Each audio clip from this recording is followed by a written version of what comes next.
How to find the frequency distribution of the given data? Select this whole data and give this name data. Here, press enter.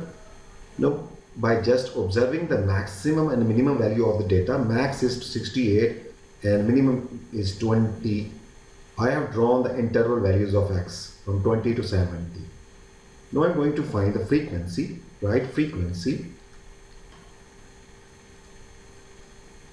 and select this data.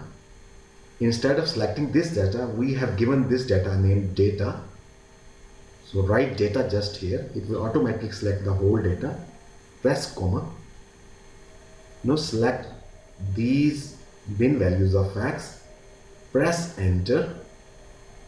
Now put your cursor here. Select this cell and select this whole column up till here. Now press this formula bar. Remember, press this formula bar. Now press Control, Shift and enter. This is our frequency distribution. Now select, insert the graph of this frequency distribution. So this is the graph of the frequency distribution.